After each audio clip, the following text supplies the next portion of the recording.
Après consultation des dossiers de la justice militaire, il apparaît que 1. Monsieur Roger Salingro, soldat de 2e classe au 233e régiment d'infanterie, fait prisonnier par les Allemands le 7 octobre 1915, a été jugé par contumace, comme c'était la règle en pareil cas, par le Conseil de guerre de la 51e division. 2. Ce Conseil de guerre a acquitté le 20 janvier 1920 le soldat Roger Salingro. Il s'agit d'un jugement dont nul ne peut contester l'authenticité.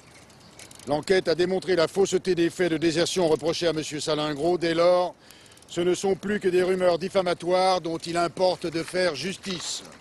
Mesdames et messieurs, je vous remercie de votre attention. On a parlé de 2e conseil de guerre, qu'en est-il? Dans quelles conditions a été obtenu l'acquittement de M. Salingro? Il ne sera répondu aujourd'hui à aucune autre question. Nous atteignons aujourd'hui, mon cher Jackson, des sommets himalayens dans le grotesque et la mauvaise foi. Vous avez vu la tête de Daladier? Oh bah mettez-vous à sa place, il peut pas sentir Salingro, il est obligé de le défendre. Ah, bel exemple de solidarité gouvernementale.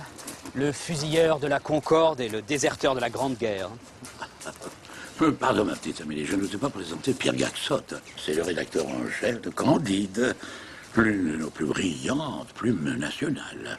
Mon cher Pierre, je vous présente Amélie Deschamps, l'une de nos meilleures recrues. Et c'est elle qui a fait l'essentiel du travail d'investigation sur notre ami commun, Salingro. Ah, toutes mes félicitations, mademoiselle. Je vois que ce vieux renard de Béraud sait vraiment bien s'entourer.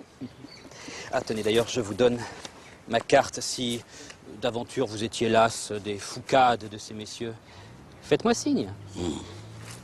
Et ne vous faites aucune illusion, hein, mon vieux. Quand on a la chance de travailler avec Gringoire, on rêve rarement d'aller noircir du papier ailleurs.